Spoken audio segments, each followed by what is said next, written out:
Good morning, everyone. My name is Michael Berry. I'm the director of the Center for Chinese Studies at UCLA. And I want to start out by thanking our co-sponsors of this event, which are the Asia Pacific Center, the Center for Korean Studies, the Center for Buddhist Studies. Also, we have the Global Studies Forum here, who will be rebroadcasting this via a 10-cent platform to have a larger impact. We also want to thank other organizations like AAS, the International Institute at UCLA, who helped promote this event and get the word out. I really want to express special thanks to our incredible cast of speakers that are assembled here. Eileen Chow from Duke University, Gabriel Jack Chin from UC Davis, Kaiser Guo from the Sinica podcast, Ngai from Columbia University, Peter Hessler from the New Yorker, Tom Kellogg from Georgetown Law School, and Yangyang Cheng, also associated with Yale University. All of them very graciously agreed to give up their time at the last minute. This really came together very, very quickly. Some of our panelists only came into place within the last couple of hours.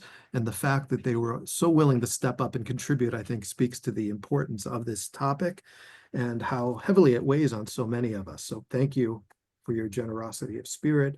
And thanks to all of you who are tuning in via Zoom or via 10-cent. I want to say a little bit about the Center for Chinese Studies. We're coming up on our 40th anniversary next year. We are completely donor supported. So if you believe in our mission, feel free to go to our website, and there are many ways we could use your support and contribution. We do about 50 to 60 academic events per year, including workshops, lectures. We host visiting scholars from China, Taiwan, and Hong Kong to facilitate academic exchange, research, collaboration.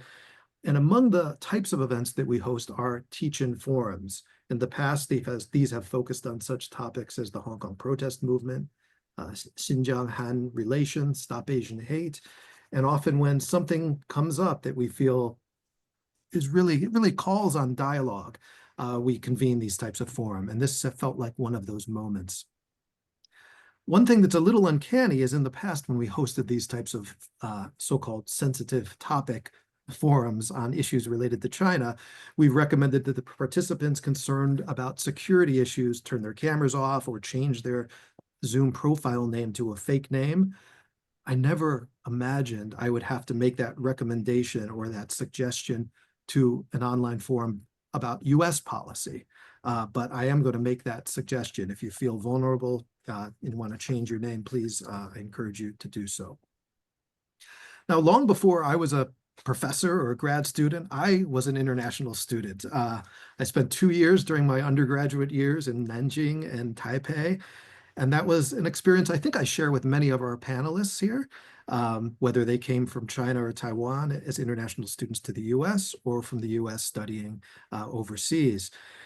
30 years ago, I was very fortunate to be largely greeted with openness, curiosity, support, hospitality from my host countries.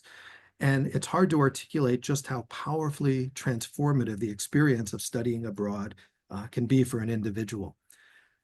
At the same time, it's equally hard to imagine what it must feel like to be studying abroad in the US today, when the tone of the US government on international students has turned to one of animosity, xenophobia, and rejection. These feelings of uneasiness, uncertainty, and fear are even more heightened for our international students from China, who have emerged as the target of the current regime with a series of actions. And we can kind of break this down a little bit. I mean, on March 14th, Representative Riley Moore in Virginia tried to introduce or put forth a sweeping bill to ban Chinese nationals from receiving visas. On May 14th, Eileen's university, Duke University, came under attack when a group of Republican lawmakers sent a letter to Duke to shut down their Kunshan campus. On May 28th, Marco Rubio made comments to aggressively revoke visas of Chinese nationals. And even as recent as yesterday was a new announcement restricting foreign visas at Harvard University. So, these are just a few of the examples of late. And Of course, these all are comments that are part of a much larger trend of anti-Chinese rhetoric and policies that seem to have a dual purpose on attacking both China as a so-called perceived enemy, but also our very own institutions of higher learning. In this moment, many of us, I think, are most concerned about our international students, and it's for them that we're really holding this event today. And I should say, I had a conversation with a colleague a few days ago and mentioned this event was going to happen. And they actually questioned and said, do you think that's a good idea? Do you think maybe that's just going to make us more of a target? And my responses were already a target. Our students are on the front lines. They're already being threatened to have their visas revoked. And as teachers, what are we without our students? And so this is really for our students, especially at a time where I would love to have student voices and faces on this panel, but I think they're in a particularly vulnerable position. And so I think it's us to rise up and be the voice for our students and be their advocate. But what I did do is reach out to a few students for just a few statements. And I have a few very short statements I want to begin with to highlight the voices of our students. These are 3 quotes from 3 students. The first, I always thought that creativity would let me escape into a safe place of the imagination. But then my passport once again broke through into this reality, reminding me that identity isn't just a line in a self-portrait, but a safety rope that can be cut at any moment. And in that moment, I feel a bit angry and a bit defiant. The second student wrote, the news said some Chinese students' visas might be revoked for quote unquote security reasons. I thought of what my grandpa used to say, national interest above all else. But whose interest is my education serving? I'm designing solar-powered water pump in my engineering class, hardly a state secret. In the afternoon, I went to play basketball with some friends, and one of my teammates asked, hey, you good, man? I nodded, but in my head, I was calculating. If I really get deported, should I drop all my classes or switch online? What should I do? If I go back to China, will my dream of one day being earning a Boeing internship shatter? And a third voice said, yesterday was June 4th again. The date always reminds me of those voices that have been silenced. Coming to UCLA felt like I could finally ask the questions that once sat on my browser history in incognito mode. But now the White House new visa rhetoric makes me feel very uneasy at the very least. My mother messaged me. She said, 别轻举妄动，踏踏实实念书. Basically, don't take any impetuous actions. Just study hard and focus on your work. Rationally, she's right. Stay low key. Finish my degree. Emotionally, it sounds like the same survival script we recited back home in China. And so, with that framing of these student voices, I want to transition to our main event. We have 6 really incredible speakers. I will introduce them one by one, and they will speak for between 8 and 10 minutes each, more or less, maybe a little shorter, a little longer, followed by discussion. And we will have a response from Yangyang Cheng at the end. So our first speaker is Mei Ngai. She is Long Family Professor of Asian American Studies and Professor of History. She is a U.S. legal and political historian interested in the histories of immigration, citizenship, nationalism, and the Chinese diaspora. She's the author of numerous books, including Impossible Subjects, Illegal Aliens in the Making of Modern America, The Lucky Ones, One Family, and the Extraordinary Invention of Chinese America, and The Chinese Question, The Gold Rushes and Global Politics. One of her most recent publications is the co-edited book Corky Lee's Asian American, 50 Years of Photographic Justice. So Professor Ngai, the floor is yours. Thank you, Michael, and thank you to UCLA and your center for inviting me and for putting together this fabulous panel on such short notice. I think it's really fantastic. And we're all over the world. I think we're speaking to you. I'm in Europe right now, and it's early morning where you are. So I'm just thrilled that you're able to organize this. I'm going to start by taking a step back and giving some historical perspective to the question that many people are asking right now is, are we on the verge of a new Chinese exclusion regime or act or legislation? Certainly, the administration and going after international students from China, as well as a lot of the rhetoric and the tariffs against China, have raised alarm amongst many sectors of the country. And as many of your viewers would know, that, we lived under a regime of Chinese restriction in the United States, as well as in most of the Anglophone countries of the world, from the late 19th century to the middle of the 20th century. So there are some comparisons, but there are also some differences, and I want to talk about what some of those are, and suggest how the present is in some ways, how it's threaded to the past. It's not a repeat, but I think there's a connection. So what this era has in common with the late 19th century is that these are both periods of really extensive and new forms of global integration, especially in an economic and financial and trade perspective. Right, the late 19th century is a period of what some people call the first globalization. I don't know if it's the very first, but it is the first in terms of global capitalism and finance and trade. And in that system, it was dependent upon the countries of the West, especially the United States and Great Britain, having colonial possessions around the world. Right, global integration was not. It's never been equal. Right, it always rests on unequal relationships. And what I think is interesting about China is that China was never a formal colony. China was late to the international stage of diplomacy and relations, and try as they did, as with the Opium Wars and other measures, the West could never actually formally colonize China. So what they did was that they imposed unequal treaties on China, which disadvantaged China's position in the world economy.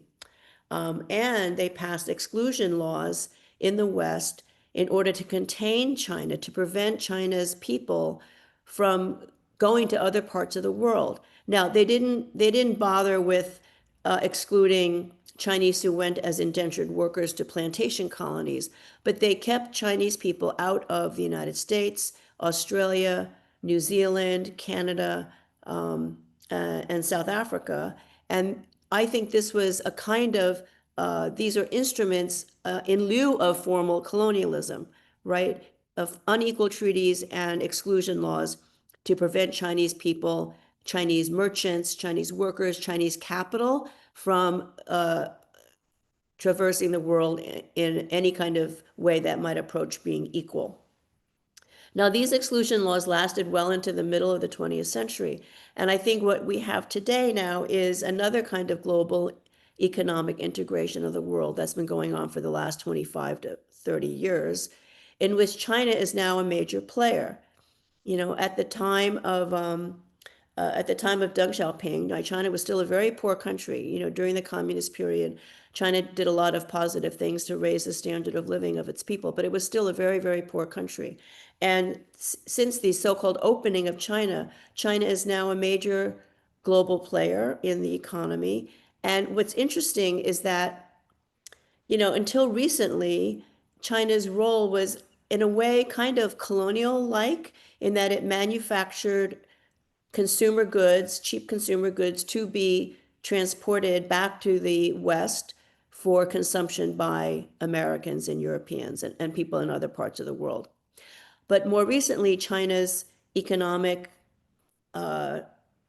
arrangements have shifted, and China is now a real competitor in high value areas like AI, the internet, internet resources, pharmaceuticals, et cetera, et cetera. And so China as a competitor is now, I think, seen by the West as a real threat. And this is why you see a shift not only from the first Trump administration, but also under Biden, that considered China an adversary, a strategic adversary. And this is because of the economic competition. So I do think that we have to see the anti-China rhetoric, the anti-China measures, whether it's preventing people, Chinese nationals, from buying land in, I don't know, some 20 states in America, whether it's the pressure being put on international students. And the international students have benefited US and China's economies, right? These students come, many of them stay in the United States and they contribute to the American economy. Some of them go back and they bring their expertise to help the Chinese economy. And now everything is shifting. So I'm going to suggest that what we see now, my punchline is what we see now with this anti-China rhetoric is the West's and America in particular worst nightmare from the 19th century coming true before their eyes. The spread of Chinese people, the spread of Chinese economic power, the spread of Chinese geopolitical power. I'm not here to defend China. That's not my point. My point is that what they tried to prevent in the 19th century is now actually unfolding before the world, maybe in different ways slightly because it's a different world today. But what we see is now China as a real major player on the world stage. And this is what they tried to prevent in the 19th century with exclusion laws and unequal treaties. So I think in that context, we have a lot to worry about in terms of US-China relations and Chinese Americans and Asian American people in the West and in the United States being quite vulnerable to restrictions and attack. So I'll stop there. Thank you. Thank you, Professor Ngai. Our next speaker is going to be Jack Chin from UC Davis. He is a teacher and scholar of immigration law, criminal procedure, and race and law. His scholarship has appeared in numerous venues such as Penn, UCLA, Cornell, Harvard Civil Rights, Civil Liberties Law Reviews, and many other leading journals. His work has been cited by the US Supreme Court, and he's going to give us a somewhat different take on this from the legal perspective and also a historical perspective. So, Jack, the floor is yours. Thank you, Michael, and thank you so much for arranging this important event. I'm going to add a little bit to the historical perspective that Professor Ngai mentioned. I want to suggest that there was a decision made in the United States very early on that no substantial numbers of Asians, Chinese should come to the United States and participate in this society, and that decision has never been rejected, at least at a popular level. And so we see things like Professor Amy Wax at Penn Law School, who spoke openly about the idea that it would be better if there was less Asian immigration. The reason for that has to do with the character of Asians. She asked if the spirit of liberty beats in our breasts, if we're conformists, if we don't really fit into the ethic of the United States as a free country. And the response to that, Penn, her employer, was irritated with that and has sanctioned her. But the larger political community, at least the conservative political community, said that she was punished for speaking the truth and that was wrong. If we go back to the beginning of the United States, there were open borders. For much of US history, anyone who wanted to come here could just come, for the most part. Certain complications, but that's basically true.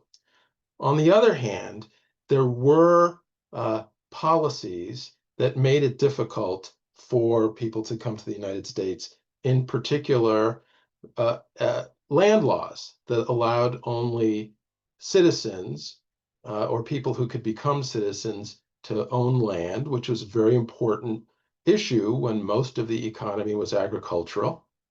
And the first Congress in 1790, as one of their first acts, decided that only free white persons could become US citizens. So immigrants who weren't free white persons could not become US citizens.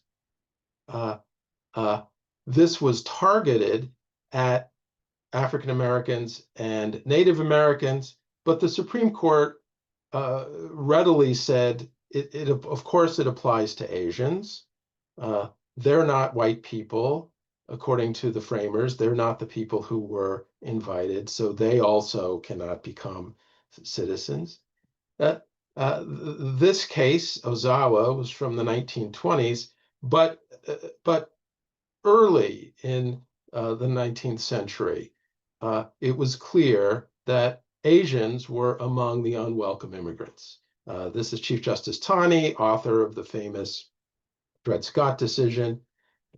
He had to decide whether an Asian, a Malay, was white for purposes of the law, and he easily decided that no, Asians were people of a different color, and therefore they weren't the kind of people who were invited to immigrate by the founders of this country. Lots of other decisions along those lines, where the Supreme Court made clear that the point of the law, the point of the United States, was to invite white Europeans to come to this country. So then we have Reconstruction, right? Supposedly this big change, a repudiation of racism, and the Supreme Court has said that it was designed to get rid of racism in the United States. It's a change in the policy, but that is not true when it comes to Asians, and we see that from the efforts of Senator Charles Sumner of Massachusetts.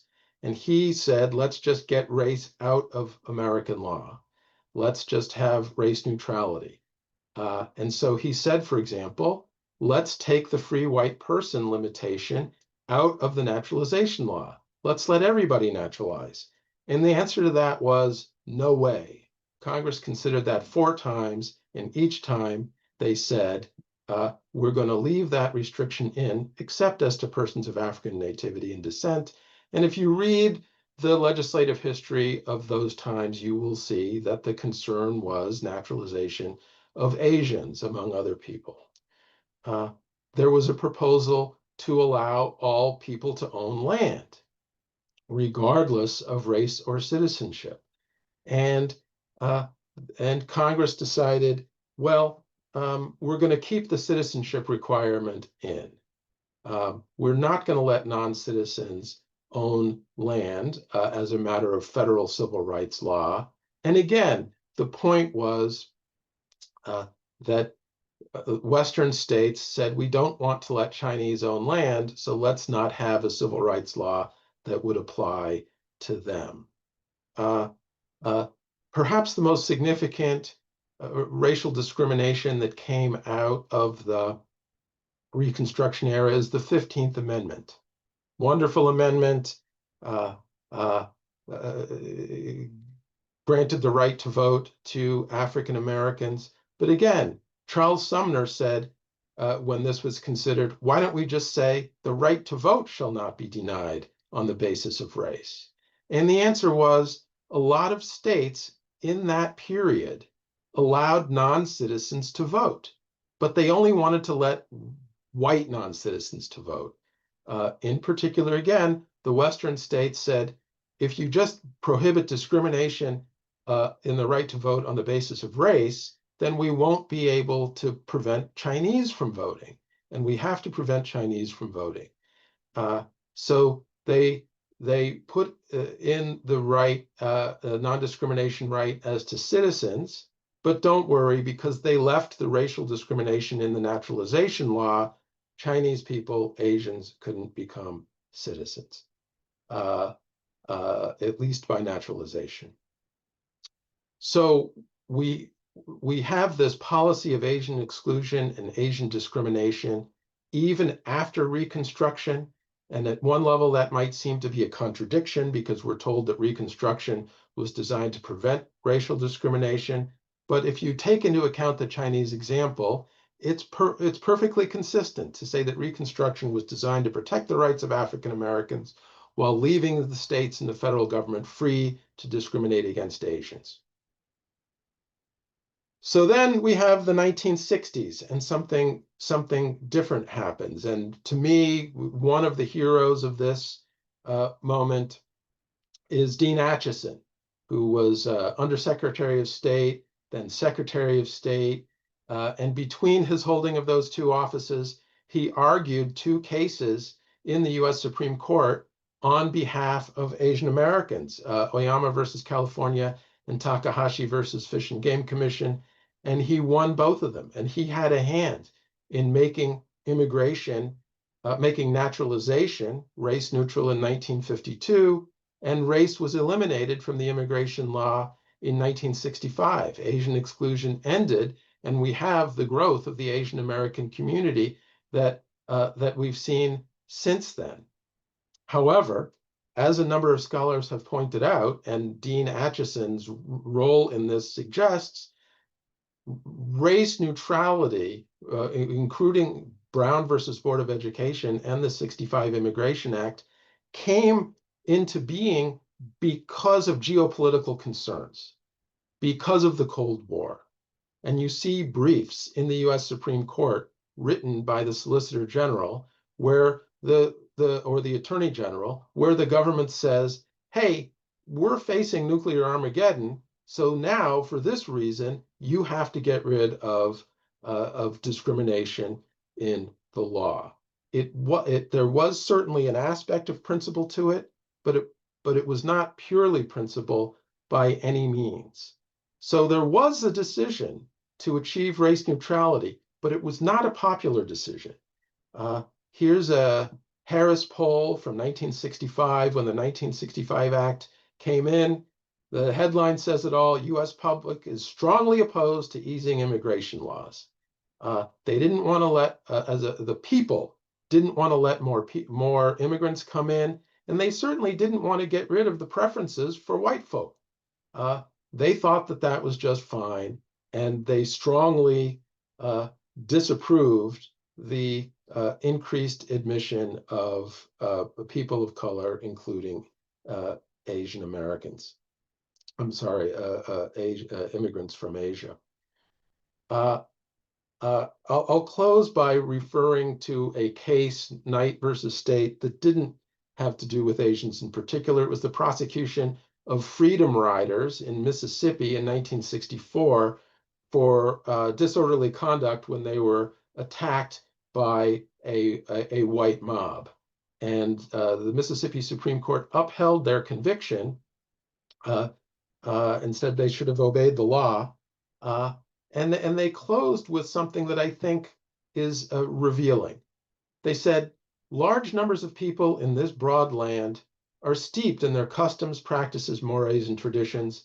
In many instances, their beliefs go as deep or deeper than religion itself. This is an all-white male elected Mississippi Supreme Court. This is not me, a critical race theorist, or something like that. This is them talking about the role of race in American law, and I think it is significant.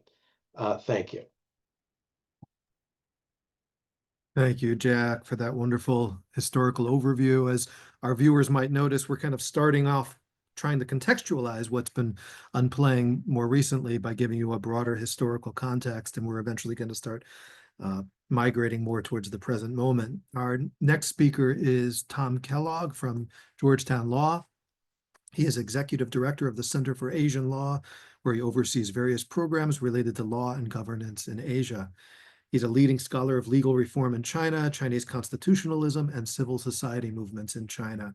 Prior to joining Georgetown, he had been director of the East Asia program at Open Society Foundations, where he oversaw their expansion of their work in China and also launched their work in Taiwan, North and South Korea. He's also very active as a public intellectual. You can see his articles and interviews all over the media. Most recently, he has an essay entitled "Chinese Activists Are in Shock Over Cuts to U.S. Human Rights Programs," which you can find online in China File, and I will share a link. But for now, let me hand it over to Tom. Wonderful. Thank you, Michael, for that introduction and for hosting this important conversation. And thank you also to my fellow panelists. I'm going to touch on some of the direct impacts that this policy may have if it is, in fact, fully implemented, in terms of the impact on U.S. innovation, in terms of the U.S. economy. And I also want to talk about some of the domestic rule of law and foreign policy implications of this move. But in doing that, I don't want to in any way detract from the important conversation that we're having on the human cost of this policy if it is indeed implemented, right? We are talking about our colleagues, we are talking about our students, we are talking about our friends, in some cases our neighbors. This is a morally unjust policy that is both hurtful and wrong on the individual level, in addition to being against the U.S. national interests. So I am going to focus on some of those interest-based concerns, but I want to make clear that I'm very much aware of and deeply concerned by the human element of this policy. Okay, let's talk about U.S. innovation for a moment. The U.S. is a leader in terms of innovation, and that is in part because of our amazing STEM ecosystem, right? And many of the folks who are on this call are a part of that ecosystem, and that ecosystem feeds directly into the U.S. talent pool in the private sector and also in different ways in the public sector, as well as May indicated. Many of the STEM graduates who are coming from overseas and who are coming from China stay on in the United States after graduation to work in key companies that are then going on to develop some of the amazing products that we're using on a daily basis, right? So that economic and innovation impact is there. And of course, even on a sort of more basic economic level, you have U.S. higher education as a leading service-based U.S. product and export, and Chinese students are a key purchaser of that service. So ironically, in some ways, if this policy is implemented, the Trump administration will be contributing to the very trade deficit with China that it claims to be so obsessed with, right? If you have a world-class product like U.S. higher education, you want to be selling more of it, right? Especially when, as I think the folks on this call will agree, U.S. higher education is an amazing product, right? And it, unlike some of the products that I buy, actually improves the lives, we hope, of the folks who purchase it. And lest we forget, of course, our Chinese students and our Chinese colleagues are directly contributing to the quality of this product, right, by their presence on our campuses nationwide. I know I speak for the group when I say that I learned so much from my own Chinese students here at Georgetown. I am learning on a daily basis from them in terms of their insights into rule of law and political developments in China. And that is just a small but important part of the larger story that we're telling here.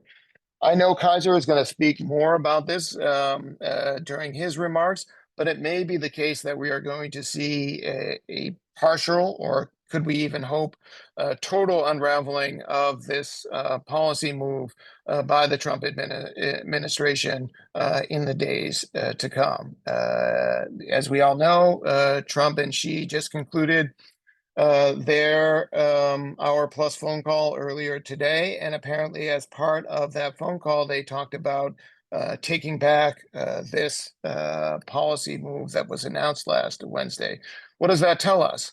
One, it tells us that this administration is totally fine with weaponizing the Chinese student presence here in the United States, and that in and of itself, of course, is deeply troubling. It also does paint an all too accurate portrait of how policy making is working in the Trump administration these days, right? You're having policy announced, a potentially billion-dollar impact policy being announced in a one-paragraph statement on the State Department website last Wednesday, right? no consultation with relevant stakeholders, no effort to engage the broader policy expert community. I assume no effort to engage with the Department of Education and other stakeholders within the U.S. government about what this policy should look like and whether or not it should move forward. And of course, turning to the policy announcement itself, no detail, right, on exactly what this policy looks like, even though, according to Rubio last Wednesday, it's going into effect immediately. Right. I submit to all of you that that's not the way that good policy is made or should be made. Let me turn quickly in my time remaining to the broader implications for U.S.-China policy. First, I think we can clearly say that as much as some of us may have hoped that Secretary Rubio might be a voice of reason and restraint within the administration, at least vis-a-vis some of the more hardcore Trump voices that are there. That hasn't been the case, right? Obviously, he announced this policy last week. We can now guess as a part of a broader effort to quote unquote pressure China over the trade dispute and over moves by China to limit U.S. access to rare earths. That is showing that he is very much managing up in this case and in many of the other cases that we have seen so far. So he will not be a stabilizing force. And that is unfortunate because we have seen a U.S.-China policy that 4 months in seems to be very much adrift, right? We don't have a clear picture of what this administration's China policy will look like. What will its overall strategic vision be? We don't know. Instead, we're seeing a series of short-term moves by this administration with a heavy focus on the trade piece, and at least as far as we can see publicly, insufficient attention to some of the other key elements of the U.S.-China relationship, right? Where is the administration going on the Taiwan question, for example? What is the U.S. strategic security, footprint in Asia going to look like? We just don't have a lot of clarity on some of those central questions that form the backbone of U.S.-China policy. Instead, we have an effort to focus on short-term deal making, which at least as of today has yet to bear any fruit, right? And we're all dealing with the instability that is generated by that short-term approach. Let me just close with one final thought, which is to say that I think that all of us can agree that U.S.-China relations are deeply strengthened by people-to-people contacts, and that U.S.-China educational exchange going both ways is a key part of that people-to-people contact. I hope that this administration will change gears and instead of making moves to cut back on Chinese students in the United States, will attempt to start to facilitate that flow going in both directions. It seems like a naive thought to even articulate at this stage of the game, but hope springs eternal. Let me end it there, and thanks again to everyone for a fantastic discussion. Thank you, Tom. I appreciate that. I also appreciate you highlighting this internal contradiction between the amount of attention that's been placed on the trade imbalance and how it feels quite disingenuous when the one area in which the U.S. economy is doing very well is higher education, because so many international students, it's estimated around $40 billion of revenue is generated from international students a year coming to the U.S. And why break the legs of that particular program if you really do and are invested in recorrecting that trade imbalance? So it does speak to the level of disingenuousness of, all the whole policy here. Tom, I know you have to log off a little bit earlier than some of the other panelists, and I'm wondering if I could break the mold a little bit, and before you do leave us, ask you if there's any real concrete advice you would have from a legal perspective, for our Chinese students who are studying here in the US, or maybe a applicant who was just accepted to a US university. Are there any steps or things they should be doing or thinking about to protect themselves and plan for the future? And I think that kind of advice, maybe Jack can chime in on this later as well. But if you have anything you can share, that would be appreciated.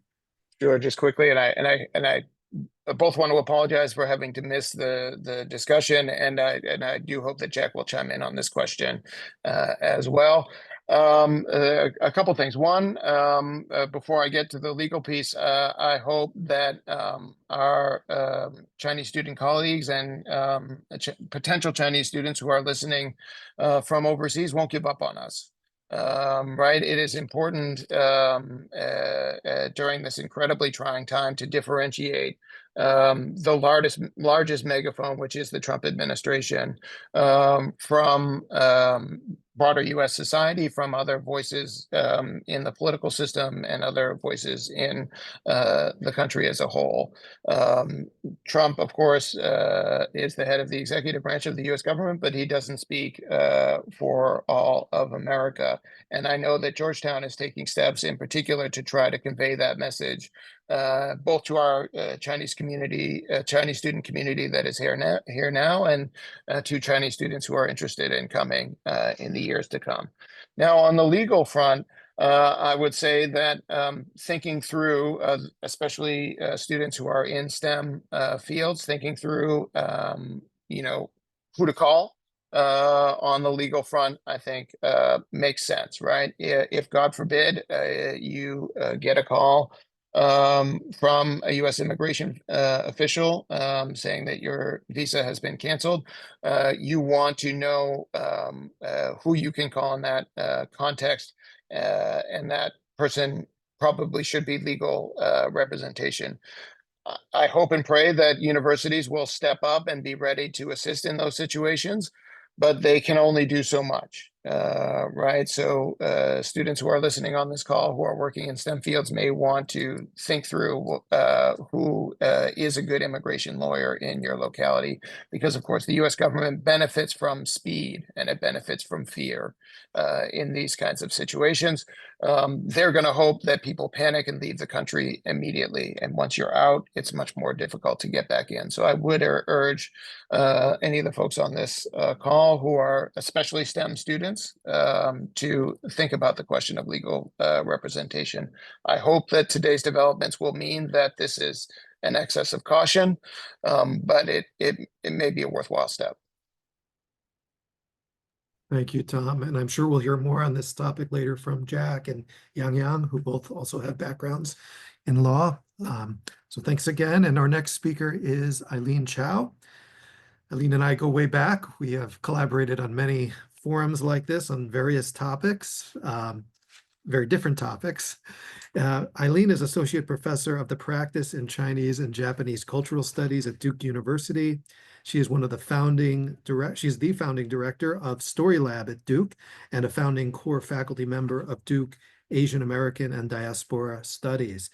She is also the director of the Changshuo Institute of Chinese Journalism at Shixin University in Taipei.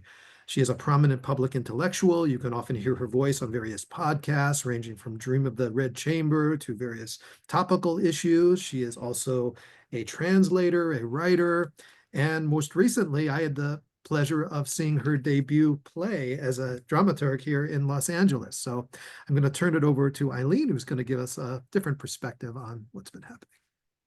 Oh, thank you so much, Michael. And I echo everyone to say that how wonderful that you brought this together in such short notice. And I learned so much just even listening to Professors Ngai and Cheng and Kellogg. And I just, it's just a really great, because it's something that we're all thinking about. And perhaps I will pivot a little bit to a slightly more personal narrative, given that we've had such great already historical and legal context.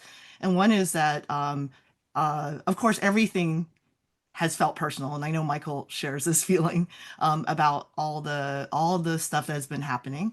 But I think this particular topic hits me in certain ways. One is actually I'm going to my Harvard reunion tomorrow, and as you might imagine, alumni have been mobilizing and discussing this at great detail. In the larger frame of U.S. higher education, Harvard feels like an empty signifier because so few people are educated there, and it's really not reflective of U.S. higher education and how people are educated in this country. But in other ways, it is also the most symbolic, and therefore, and also the richest. And so, in some ways, the stances that Harvard has been taking, but also the outsized punitive nature that has been getting in response, has been this really, really interesting way of looking at you could say, the sharpest points of this conflict. And so that's one way that this has been very personal to me. The other, frankly, is that I was an international student when I started. Michael mentioned that most of us have had experience as international students. I feel strongly because I'm actually a kind of second generation international student. Both my parents were beneficiaries of the East-West Center fellowship, which is part of the 1960s move by the US Congress and also Senator Fulbright. The East-West Center was actually signed into law by Eisenhower, of really thinking about how to bring the best and the brightest from around the world. And you could say it marks a kind of longue durée of thinking about what is the role of the international student within the U.S., within U.S. cultural life, within U.S. Intellectual life. But the reason that I'm a second generation international student is both my parents. I also have, I guess, President Eisenhower and senators to thank for my existence because they went to the same school in Taiwan, but they didn't meet until they were graduate students at Hawaii. And they got engaged there, and then returned to Taiwan both to teach and then had me. But the point I want to make there is also the ways in which, and several of our speakers have already gestured at this, that students learn, they benefit, they blossom, they flourish, they find community, they fall in love, they marry, and they go back. And both of them went back to Taiwan in a moment that Taiwan was really taking off economically and also, you could say, incipiently as a democratic society, right? So sort of towards the years leading up to the end of martial law. And so in that sense, it was not surprising that my mother was a very strong proponent of me going to study in the US for college as well. So that felt very personal. The third way, of course, is that I'm director of graduate studies currently in my program, and over 90% of my students are international students, not all from the PRC, but they are all international students. And as you might imagine, and I really appreciate Thomas for saying this, that this is a human cost and it's morally unjust, and our students are freaking out, and as they should be. And it's not just Chinese students. I have several PhD students who are European who have canceled their research trips and given up grants to go home this summer precisely for the fear of reentry issues, right? So it's not just affecting PRC students. So a couple things I did, this is, a teach-in, so I hope that I can just throw out a few bricks to bring back some jade in conversation, and hope that also benefit from the wisdom of my fellow panelists, but also from all those who are listening. And one is the history of the overseas Chinese student is not is complex in the sense that we're not just talking about China, right? And I think Professor Xu just mentioned this in the question, but the 1950s, 60s saw a kind of both a change in naturalization laws and also, of course, immigration laws in 1965, for example, but it also marked the beginning of a huge second wave of Chinese students, but ethnically Chinese students, not necessarily from the People's Republic of China.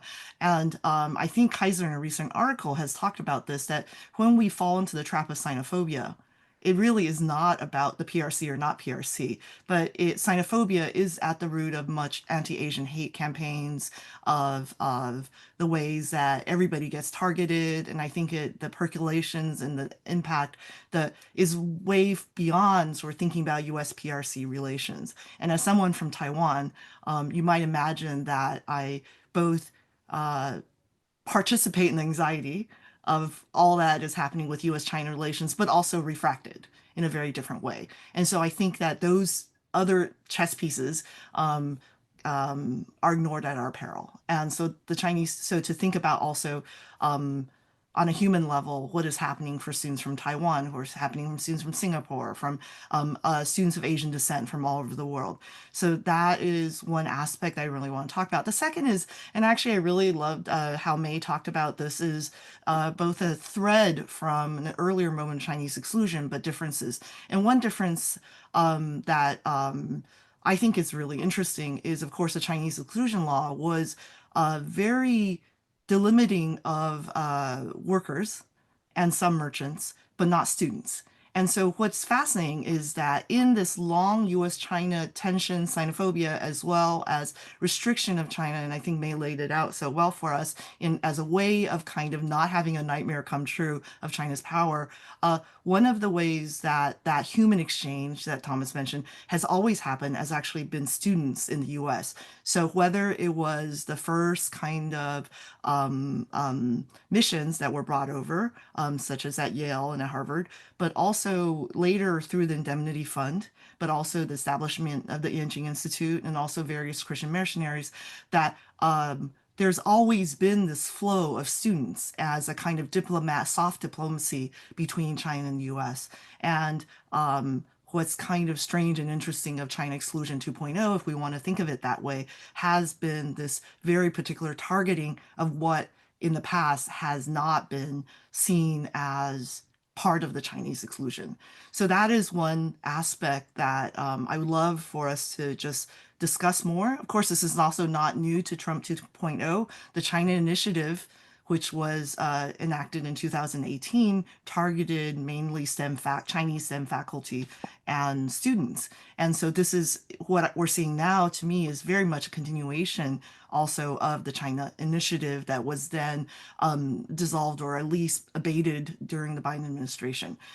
So to think about that thread, so Tom Cotton and et cetera had made comments back in Trump 1, right, about restricting Chinese students, STEM students. So to think about like those connective tissues and also what legislative plays are being put into purpose from that earlier moment of China Initiative to this.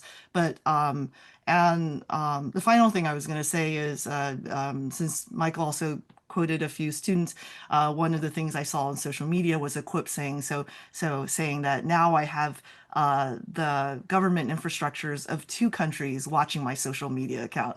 And as someone who also lives in 2 places, I feel this keenly. And I just returned from Taiwan a few days ago, and I definitely had a moment crossing the border and wondering what ways in which we are vulnerable, or even participating in such a venue is now makes us vulnerable as American citizens in this context. Something I had sort of tossed off a few weeks ago on social media was saying that, are we really in the late Ming in the US? And I kind of feel like we are in the late Ming, somehow a combination of natural disasters, epidemics of disease, a little ice age, economic hardship, populist peasant rebellion, political corruption, and good civil servants leaving the government. It's a little bit of a flippant thing to say, especially in the midst of historians, but I do think that there are ways that the US, a country I love very much. I'm a new citizen, one that I have adopted, one that my parents found purpose and economic and intellectual growth in. It breaks my heart. It breaks my heart to see the ways that the US is shooting itself in the foot, whether it be a late Ming moment or not. And I wish that it had more of the spirit of, I'm recently working on the calligraphic artist, Dong Yangzi, who has had her first Great Hall exhibit at the Met. And the phrase that she chose to write and was on display for half a year at the Met this year is the phrase from the Book of Songs, 诗经,他山之石,可以攻玉, which means, of course, the stones from another mountain can be used to refine jade. And I feel that in the best moments in Chinese history, 他山之石,可以攻玉 was an ideal of cosmopolitanism and the promise of learning elsewhere to strengthen the self. And I think in the best moments of US history, that has always been the case too. And I hope that maybe we can return to this idea of thinking that the best and the brightest from all over the world always enriches, always deepens, and always polishes our jade. And so I hope that we can return to that vision in the US. Thank you. Thank you, Eileen, for that moving account. And I particularly appreciative both you and Tom highlighted this human cost. And, and one thing that I don't know if people who are just reading the headlines realize that even if everything is reversed, like the headlines this morning indicate it might be going in that direction, there's an incredible, it's almost a form of psychological terrorism that's unleashed on these international students. If you can imagine, you're 18 years old, away from home in a foreign country, you just want an education. You just want to, work for your future, and to hear this hateful rhetoric and these threats and live in this state of precarity and uncertainty, it really is just a terrible injustice that is being done to these students. And I think we can't highlight that enough. With that, let's turn to our next speaker, Peter Hessler. We're another old friend of the Center for Chinese Studies. He's visited us many times for lectures. I wish we weren't meeting here to discuss this moment today, because I wish we weren't holding this forum, but the times call for it. But Peter is particularly well suited to address these items, because throughout his body of work, so much has focused on the experience of Chinese students and tracking that through several decades. Peter is a staff writer at The New Yorker, where he served as Beijing correspondent from 2000 to 2007. Later, he was Cairo correspondent from 2011 to 2016. He's the author of numerous best-selling books such as The Buried, Rivertown, Oracle Bones, Country Driving, and most recently, Other Rivers.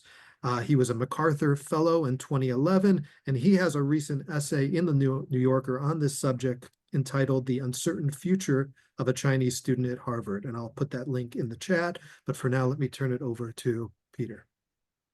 Yeah, thank you, Michael, and thanks so much for convening this, and thanks to everybody for attending. Yeah, you mentioned that, I wrote recently about a student from China. Of course, I've been involved in education more on the Chinese side. I actually have not taught in the US, but at two different times I taught in China. Last time was 2019 to 2021 in Chengdu. And while I was in China during that time, not one of my students, but I met somebody else, a young man who was about to go off to Harvard. And he's the person I wrote about recently in New York. I'd like to talk a little bit about sort of what it's like to follow somebody over time and during this period, because again, we're thinking a lot about, there are big historical issues, but also this sort of what's happening at the individual level is often really important. This was a young man who was really impressive to me. He was a public school student from provincial China, no special family advantage. He wasn't one of these sort of princelings or from a wealthy family, but obviously just incredibly smart. But beyond that, he was, just an incredibly good communicator and obviously very skilled at dealing with people. Like at his school, he had kind of convinced the school to let him reorganize the student government so it actually was more functional and sort of interacted with the administration in a way that did things. He even sort of set up a VPN for the entire school so the students and faculty could all access what they needed to study. So he impressed me as somebody that I often met with young people in China, which was that they were very aware of the limitations that they were dealing with, but they were trying to figure out ways to work through it, and sometimes quite effectively. And he was one of those people. And so I kept in touch with him. And in 2022, I was doing a lecture at Harvard, and I stopped in and we sat down for a couple hours, and I kind of talked about what he was doing. It was really striking actually during that conversation in 2022. Of course, this was not during the Trump administration. A lot of what we talked about was pressures he felt from China, actually. He felt, concerned about the risk of being jubal or being reported by other students for his opinions that he might express. He said even in social situations at Harvard, if he was with other Chinese students, he kind of censored himself. He wouldn't really say exactly what he believed. And he talked about how on social media you had to be really careful. You didn't want to say stuff on Twitter because it could go back to your family in China. And so that was a big part of our conversation. Yeah, and he actually said some of his skepticism about the U.S. had been allayed, and he had a class where they talked about Section 702, the surveillance system on foreigners in the U.S. And he was sort of interested in just how much of this you could find out, like how much was public, how much discussion there was about this. He's like, in China, we don't have this kind of discussion about the Great Firewall. So he was kind of in an optimistic moment, and about the U.S. But then, of course, I talked with him last month, or yeah, I guess last month we talked a couple of times about what's going on now. First Harvard getting targeted and then the visas. And it was just sort of striking how much all of this had flipped on him, of course, in that now he feels, very much targeted by the U.S. And he said that moment of idealism about the U.S. has certainly passed. And now he's described himself as extremely skeptical. It was also striking to me that when the news broke about them potentially forcing Harvard to kick out foreign students, that he turned to Chat GPT and had like a 4-hour long conversation, compiled this kind of amazing document with all the possible legal scenarios, which is amazingly effective. He's a computer science guy, so it was amazingly effective, but also very lonely. And a very lonely response to this, somebody trying to figure out what his options might be, what might happen. The other thing that was striking to me in that conversation was along the way he has prepared basically a third country option. He has developed another language. I don't want to say which one, but in another place where he can go. And I hear that from a number of people I know here in America at this time. I was talking to another former student who's a PhD student now in the US, and she said, I've given up on America. And so that's something I hear from people. And it's also, to me, it's remarkable how much pressure you can feel as a young Chinese person from both sides. Just like this person I wrote about, Cheng, who felt that he wasn't comfortable with the political climate in China. He felt targeted by some of the things that were happening there, and now, of course, he feels targeted here. And so I think it's really hard to overestimate the pressure that these young people are going through. It's not something that most of us had to do when we were in our 20s. And not to mention that this is also a generation that were in high school or college during COVID, right? And so, we're dealing with a group of young people who are going through sort of unprecedented pressures. And I think that's something that we really have to be aware of, is the psychological cost of these people and ways to support them. Obviously legal support, but there's going to be a need for emotional support.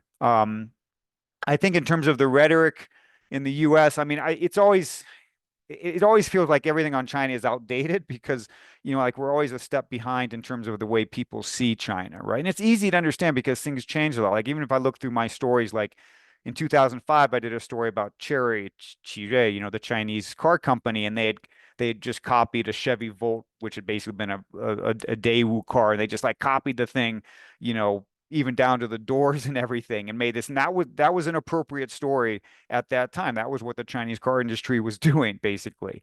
It's not the story you would tell now. It's not what's happening now. But I think we often have these outdated ideas. And one of the ones that bothers me a lot is there is this idea that Chinese students are coming here to take our knowledge, to take our, expertise or our trade secrets or whatever, and take it back to China. And build things in China. And I think there's an underappreciation of how much innovation is going on in China and how dynamic things are. There's also an underappreciation for how incredibly skilled these young people are. Again, outdated, right? Because it may have been in my generation. I was in college in 1988 to 1992, and you would have these Chinese students who were brilliant but had very raw. They were very raw. Their backgrounds were very uneven. They often did phenomenally well.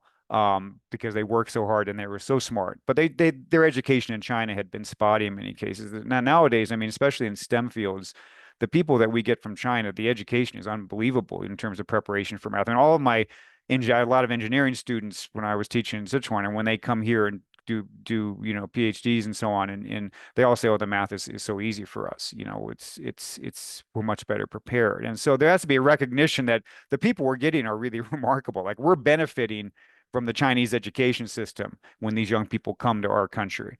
And yes, some of them go back to China and work there, but some of them do work here. They work in the universities, they're working on research. That's a big positive. Apart from the money that comes in and the other things that we talk about, we need to recognize the incredible talent that these people have, and also their education, which is coming, from China. And there are some aspects of that education that have become a little bit weak here in the U.S., and we benefit from them. So I think it's hard to push this narrative. Of course, it is hard to communicate to the people that are anti-China, anti-Chinese, that we do benefit. But it has to be part of the conversation. Thanks. Thank you, Peter. Appreciate your comments. And as we're starting to wind down the presentation section, I just want to encourage our audience members, if you have questions, please use the Q&A box. If you want to direct your question at a particular speaker, please identify them so we'll know who to direct it to. But without further ado, I'm going to go to our next speaker. Kaiser Guo. He's another old friend of the center. We've done a bunch of events together. He's also something of a Renaissance man. I first became aware of Kaiser because he's one of the pioneering figures in the Chinese rock music scene as a member of Tang Dynasty and later the founder of Chunqiu, two of the kind of cutting edge bands in the Chinese hard rock scene. He later reinvented himself as a tech mogul or something of that. Hardly Maybe not mogul, but our mogul's supposed to be wealthy. but he worked for Baidu for many years and became a leading expert in the Chinese tech world. And a third chapter, I guess since 2010, is he's been running Sinica, which has podcasts, blogs. It's an incredibly dynamic platform. And I want to encourage our viewers, if you aren't aware of Sinica podcast, please check it out. Please support it. You can go to the website and find out information how you can support Sinica, but it's really one of the most dynamic and influential platforms for creating a space for dialogues about various aspects of Chinese economics, politics, culture. And Kaiser is the kind of fearless leader through most of those discussions and talks.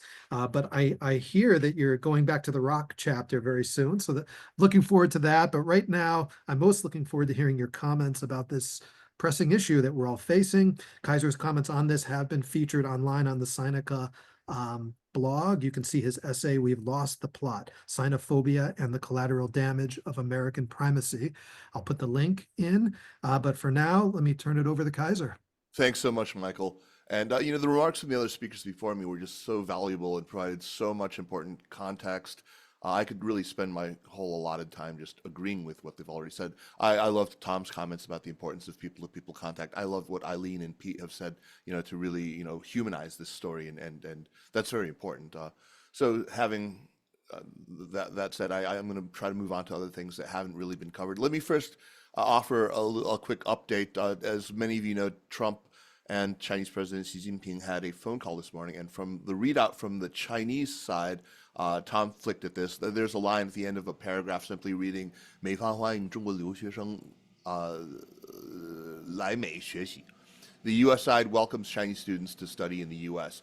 It's unclear whether this is a paraphrase from Trump or not, but then in an Oval Office press conference with German Chancellor Friedrich Merz just now, Trump confirmed this. He said that Chinese students are coming, no problem. It's our honor to have them, frankly. I would do a Trump impression, but it probably wouldn't go off well. The very fact that visa revocations, though, this is not the end of the story. The very fact that they were so uniformly accepted across the whole American polity, especially by the MAGA movement, of course, that they weren't recognized as an absolute moral outrage, that really ought to alarm us. It's just revealing, it's dispiriting, but no longer at all surprising to me how many in this country just really accept the whole logic of collective suspicion. Racial discrimination is a very big part of this, as we've heard in the very valuable history lessons we just had in the first couple of segments of this teach-in. But it's even more specific. I think in this moment, it's down to Sinophobia, as Eileen said, to the fear, the contempt, the suspicion that's so ubiquitous in the American polity, across American society. Really glad that Eileen brought that up. We need to take a really good, hard look at ourselves and understand why Sinophobia is so deeply entrenched. The constant focus in our media coverage, for one thing, on China, and in the elite discourse in America on regime type as the source of difference, as the underlying reason for our dislike of China, the ultimate source of all of China's perfidy. Deep down to many Americans, the Chinese Communist Party is just deeply illegitimate. They see China as a country ruled by an illegitimate regime, and so that sort of primes so many Americans to accept the most absurd claims about it. The thing we hear so often from xenophobes, I love the Chinese people, I just hate the Communist Party. That in most cases is a fig leaf, I find, for just, plain old xenophobia.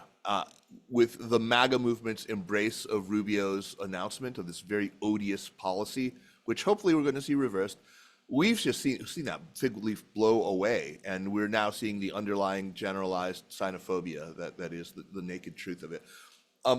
This is, of course, the fruit of securitization, which I think is one of the most conspicuous features of the current moral panic over China. The tendency, the obsession with viewing everything about China through this one single lens of national security.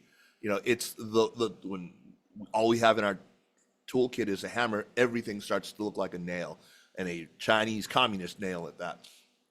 Pete talked about the out-of-date ideas that people have, but the one that is particularly, I think, relevant in the context of visa revocations is this idea that China's advances technologically, and we've seen so many of them recently, in EVs, in quantum computing, especially in AI, with the advent of DeepSeek, this idea that they are built entirely on, whether licitly through, sending students to America to study, or illicitly, through these non-traditional collectors, through espionage, through cyber espionage. The galling hubris behind this idea that China would be incapable of it without. That I think is something we really need to talk about.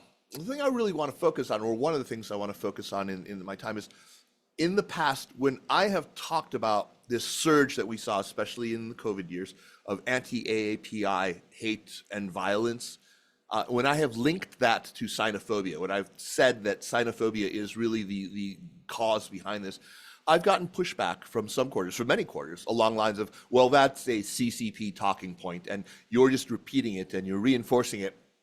And in doing so, you are carrying water for the CCP, right? I mean, think about this. If they are so eager to prevent the CCP from scoring 1 point, they're so eager to do that they are willing to throw Asian Americans basically under the bus by refusing to confront with intellectual honesty the underlying causes. This refusal to let China score a point, if you follow my logic here, it simply demonstrates that these guys are locked into the very zero-sum mindset that defines xenophobia. It really wounds American pride to see China advance, right? We've seen this. I was just talking about, this idea that everything they must, it's copium, right? We've got a copium epidemic in America right now. They're hitting that copium pipe awfully hard, and this is the result. What is at the heart of this damage to the American psyche, this psychological discomfiture? Why is China's rise something that sticks so badly in the American craw? That is something that I'm obsessed with, a question that I'm really obsessed with. And for me, I think a lot of it has to do with American exceptionalism and the blows that China has struck to these sort of foundational pillars of American exceptionalism. A free market wasn't supposed to be possible except under the auspices of political democracy, right? You weren't supposed to do that, but China's done that. Innovation wasn't supposed to flourish under autocratic auspices, right? You weren't supposed to be able to do that. Forget the V2 rocket, forget Sputnik, but the rest of it, right? You're not supposed to be inventive, if you're innovative, if you have democracy. Free trade was supposed to be the way to prosperity. We used to be the big flag bearers of free trade until suddenly we weren't, until of course we started suffering by China's embrace of free trade. The common denominator here, of course, is China. China is the thing that challenges these ideas. Industrial policy, that wasn't supposed to work, right? Suddenly we've embraced it, by the way, without having had a real honest national conversation about it. But here we are. Now we're aping China. We're openly embracing it. These blows to our exceptionalism have brought on a crisis of confidence, and that is what underlies, I think, a lot of the moral panic that we're now suffering. We absolutely cannot ignore the racial dimension to this. This has been explored pretty well, but I want to say one thing about this. About 5 years ago, in the summer of 2020, two things were happening that seemed unrelated, but they were I saw a clear connection in them in my mind. One was, of course, American cities were erupting with Black Lives Matter movement after the killing of George Floyd. And the other was that Trump basically released the dogs. He set loose and declared basically open season on China across all branches of the across all agencies of the American government, from the bully pulpit of the Oval Office. And this was, of course, in reaction to COVID. I watched the reaction to BLM on American streets, and the image that really burned into my mind was of that couple, the McCloskeys, this white couple in their Izod Lacoste, preppy get-ups, who were brandishing an AR-15 and like a pistol at peaceful protesters in St. Louis. These people and those who would embrace this whole sort of replacement theory idea, they aren't that different in my mind from the U.S. fretting about its place in the world. What the McCloskeys are in the American microcosm is what the U.S. is in the world macrocosm. They are worried about their impending eclipse. They're lashing out spastically in this inchoate paroxysm of rage that's, beset. I think they're both beset by this kind of weird combination of overweening arrogance and hubris and entitlement, and at the same time, real fear. And that's all underpinned, of course, by deep prejudice. Now, I got a note from a friend who's watching this right now, and he urged me to push this into what we, should be doing and not let this become too much of a siloed academic conversation. Not that I think it is, but I hope that, some of us have signed the open letter that Tom drafted. I did. But really, I think what we all need to do is get out there and engage the public with persuasive arguments.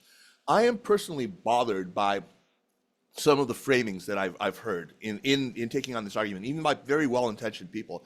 And yes, I have to some extent or another used them depending on the audience that I'm addressing in the moment. But one of these that I find problematic is how the first argument we tend to reach for is, this is really bad for America. And I get it, but it is bad for America. Tom pointed this out, May pointed this out. Our whole innovation ecosystem really depends on this talent from China and from other Asian countries. And I've advanced that argument. I've advanced the argument also that China, consumes a lot of our big, services export, higher education. I don't have a problem with that framing as such. It's when bad for America is so linked with also good for China. This is a win for the CCP. This tends to reinforce the very type of zero-sum thinking that I find so distasteful. I hope that we can keep the focus on the immorality of this, the wholesale violation of fundamental values that this country once cherished. The other thing that I've seen that really bothers me even worse is we saw this in the response to the China initiative that began in 2018 in some quarters. And this is this reflex to urge Chinese Americans and other Asian Americans to drape themselves in the American flag, to make their patriotism just plain, to be out there denouncing full-throatedly the authoritarian regimes like China's, I'm one of the good Asians. We've seen this before. The Japanese Americans who suffered internment during the Second World War, who eagerly urged fellow Japanese Americans to sign the loyalty oaths, the loyalty pledges, and who felt pressure to enlist in the 442nd, which fought and died and suffered casualties in Europe that were higher by far than comparable units. This, I hope we all know, is not the answer. I'll stop there, but thank you very much, Michael, for organizing this. Thank you, Kaiser, for those powerful comments. That concludes the first section of this program. That is the initial presentations, but we have a bonus, and that is following our Renaissance man, we have a Renaissance woman, Yangyang Cheng, who has graciously agreed at really the 11th hour, or maybe less than 11 hours before we convened. She agreed to serve as a discussion and offer some kind of ruminations on the presentations that we just heard. Yangyang Cheng is really a remarkable individual that I'm quite jealous of because she has feet in so many different areas, from law and physics and science and technology and politics. She's one of the few people I know that can navigate these different worlds so effortlessly. She is currently a research scholar in law and a fellow at Yale Law School, and she works on science and technology in China, Chinese-US relations. I've seen her publish articles on literature and various cultural topics. She is a very prominent commentator and writer in various media outlets, such as the New York Times, The Guardian, The Nation, Wired, NPR. In particular, she recently co-hosted and I guess co-produced a podcast called Devils on the Doorstep, which I found, is that the right title? Or no? Dissident at the doorstep. So Dissident on the doorstep, which is really a kind of Devil a, works too in his case. yes, a must listen. It was recently awarded a major prize, and actually her writing has been awarded numerous honors. And it's such a treat to have you close this section of our panel out by offering some remarks. So Yangyang, I'm going to turn it to you. thank you so much, Professor Barry, for this overly generous introduction. And then I came onto this really because I asked Professor Barry whether this session would be recorded. And as a result, because one does not say no to Professor Barry. And so here I am. And then I should open this by saying that, so I came to this country 16 years ago as an international student from China. And so this question, this issue is deeply personal to me. And I've often been asking myself this question is, had I been a decade or two younger, would I still have held the same aspirations as I did as an adolescent growing up in Central Eastern China, in Anhui? And then honestly, I do not have an answer. And I think that says something.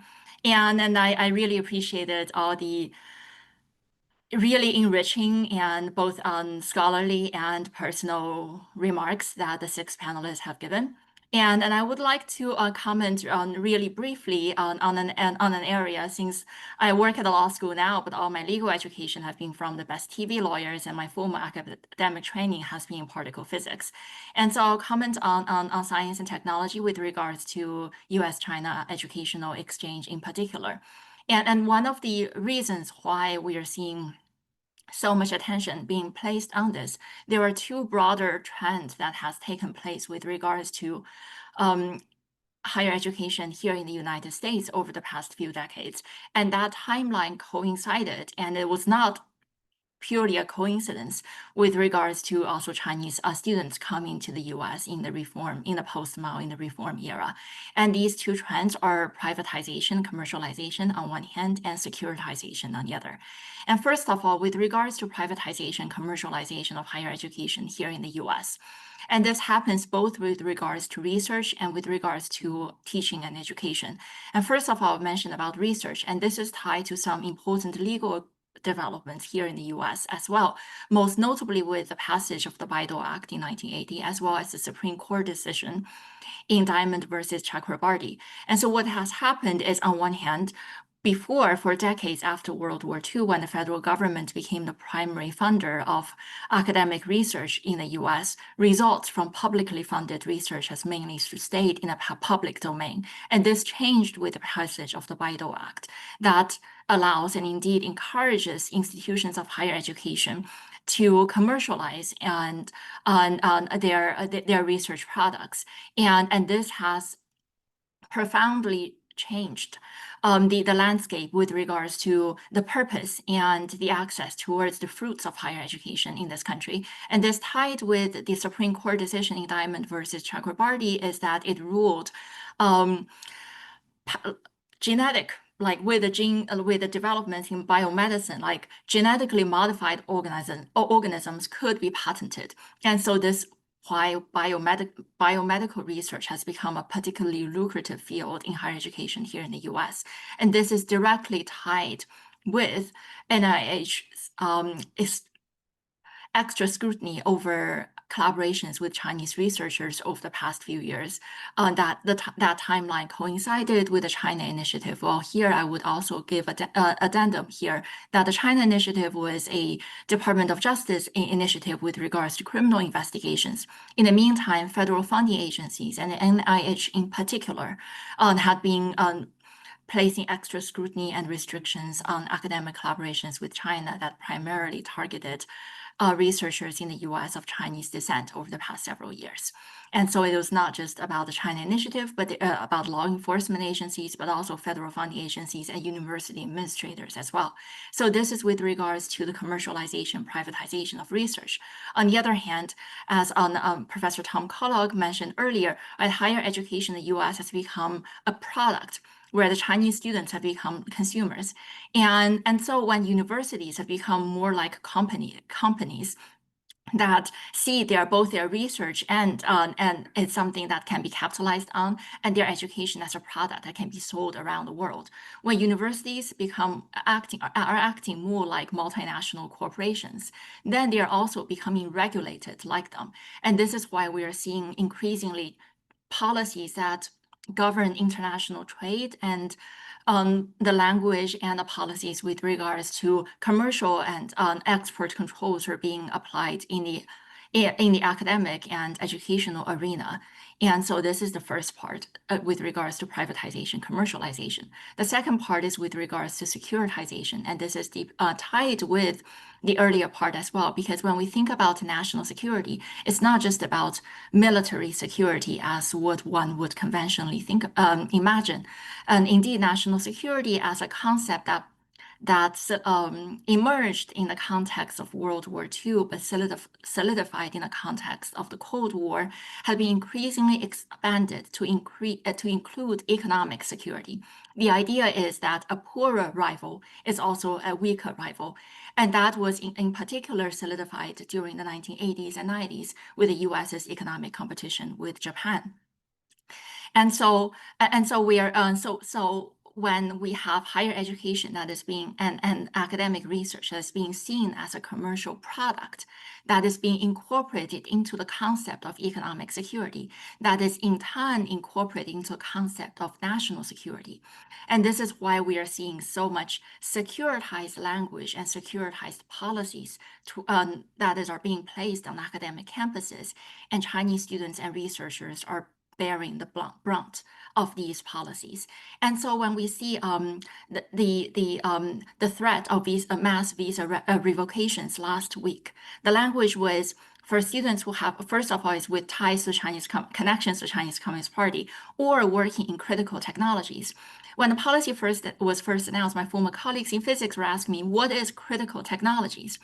And on one hand, the language is being kept purposefully vague. And I think those of us who work on authoritarian politics understand that vagueness serves a purpose of intimidation and serves as a purpose to expand state power. On the other hand, critical technologies is not necessarily a new concept. And the Biden administration has frequently issued and updated its so-called critical and emerging technologies list. And it has, in the CHIPS and Science Act, there is also important provisions with regards to how federal funding agencies and their grantees and universities and national laboratories need to increase their research security measures. And at that time, there was not much public pushback against these. There was an idea, was like, oh, it's for national security and we have like a capable and responsible government and these are relatively narrow measures. However, the point here is not necessarily when we are seeing what I think one of the things the past few months have taught us is that we need to be very, very careful in terms of new laws and regulations, in terms of the terrain of power. Even if a provision is being one shouldn't place so much trust in the state in using its power sparingly or responsibly. And so this brings me to my final point here, that this is really about power. And we are seeing these restrictions and these discriminatory measures being placed on Chinese students and scholars. And however, I think it is very, very important to understand this not just as a US-China relations issue, but as an issue with regards to academic freedom. That China threat and Chinese espionage are these new buzzwords similar to critical race theory or DEI that political parties are seizing to latch on and to seize further control over the academic agenda, over who can enter a U.S. university, who can sit in a classroom, who can enter a laboratory, what kind of research is being pursued, and what that purpose is for. And so earlier, I know that Tom mentioned that for Chinese students should not give up on the US. And I mentioned that had I been a decade or two younger, I wouldn't know how I would plan this next stage of my life. So I think what is really important here is that people in positions of relative security and power here in this country should not give up on the Chinese students. And that is not just about Chinese students per se, but it is really about what is the future of this country, including what universities and what higher education is for. We are having this conversation on the heels of a very important anniversary in China. And we know that 36 years ago, Chinese university administrators and the general public showed incredible courage in a situation that one can very safely say is a lot more perilous than what people are facing here in the US. And so I think in these moments, it is really, really easy to feel powerless. It is really, really easy to descend into cynicism or despair. But I think as what earlier speakers, Professor Ngai and Professor Cheng have mentioned, what history had taught us is that things, the path is contingent and the future is not predetermined. And so it's really important for each to understand, on one hand, what is our own agency and power in this moment. On the other hand, with great credit and thanks to people like Professor Barry to organize these kind of conversations for people to find a community and to leverage our collective power in terms of fighting in this moment, but also always keeping in mind what is the future we actually want to build. Thank you, Yangyang, for that very powerful closing remark. We have about a half hour for discussion. We have some questions in the Q&A box, but I thought I'd kick off our discussion by revisiting the topic I brought up to Tom earlier, which was, I know we have a lot of international students in the audience who are craving something concrete. What should I do? Where should I go in this time of fear, uncertainty? Tom gave us some advice from a legal perspective. Maybe Yangyang and Jack can also elaborate a little on that. But I was wondering if we could go around and everybody could share. What would your advice be? Whether it's legal, whether it's from a human perspective, what would you tell those of our students who are scared, uncertain right now in this critical moment? May, do you want to start? You have to unmute, I think. Well, I think students have to understand the situation at their particular university. I think it varies across the country.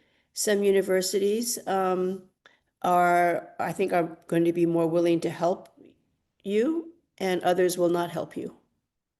We have universities already who are not helping anybody on their campuses, whether they protest policy in the Middle East or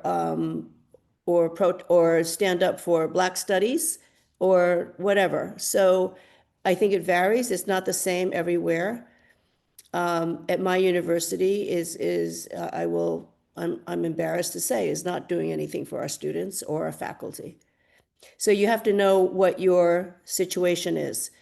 Are there reliable supports in your universities, your International Student Service Organization, helpful or not helpful? I definitely think people should have legal counsel. There are pro bono lawyers who are at the ready and who are already helping students. There was another round of student visas that were revoked a few weeks, I don't know, a month ago, and it was overturned by the Supreme Court. But there were a lot of lawyers got involved right away. So I would say first, know your own institution, and second, definitely have legal counsel. Now, I am not as sanguine as some of my co-panelists. I think we're in for a very bad time, at least in the short term, maybe even the medium term. In the long term, who knows, right? And I think we have to fight. But I don't think that Chinese students or Asian Americans have many allies in American society. This goes to what Jack was saying about the history of racism and what Kaiser was saying about very deep xenophobia. And what I believe is really, as Yangyang said, a power. It's a strategic power question, and Chinese and other Asian Americans standing and reception in this country is dependent more on American government's views of China and policies towards China than almost anything else. And so we have a bullseye on our back, and I don't think that, I mean, we didn't get a lot of support during COVID when they were beating people up in the streets, spitting on our students in the subway. It's not a good situation. So I hope that universities will support our international students, and especially our Chinese students right now. In general, I'm not very hopeful because I don't think the universities in general are standing up to the Trump administration. And my university is desperately trying to negotiate and give away the store on everything in hopes that they can get $400 million back. I don't think they're ever going to see that money. And because it's not just about punishing Columbia or Harvard over their research money, they want to destroy the architecture of scientific research in this country. The whole edifice that's built on the partnership between higher education and the government through NIH, NSF, et cetera, that is, and we have somebody running Health and Human Services, which oversees the NIH, who doesn't even believe in science. So I don't think it's a good time right now. I think that people who are exploring third country options, I think that's a smart move if that's something you feel you can do and want to do. I'll just say this. The United States cannot stop science, but science will take place somewhere else if it doesn't take place in the United States. Research will continue, but it may not continue in the United States to the extent that it has. It will just go somewhere else, and the students will go somewhere else. They'll go to Europe, they'll go to China, they'll go to Australia. And so I think that, anyway, so that's my advice. Sorry, I do have a rather bleak picture. Thank you. Jack, do you want to chime in on this? Well, I would say my disposition is fairly similar to May's. I'm not particularly optimistic. When I think about this from a lawyer's perspective, I think of, there's two ways to go. Michael, you said that one of your students, this phrase stuck in my mind, was angry and defiant. And that's a certain kind of strategy that we have seen in civil rights contexts in the past, fill up the jails in the Jim Crow South. And that's a certain kind of strategy. And it's a risky strategy. It worked. But it's a strategy that puts a lot of burden on the individuals.